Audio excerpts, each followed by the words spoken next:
Silver went into April with a strong bullish continuation.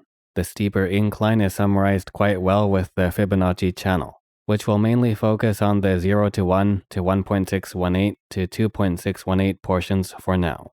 Adjust the trend-based Fibonacci time zone to the bearish retracement, while the regular Fibonacci time zone will be left in the same position as last time at the start of the uptrend. Then a Fibonacci spiral pointing up from the March 27 lows of this current upswing.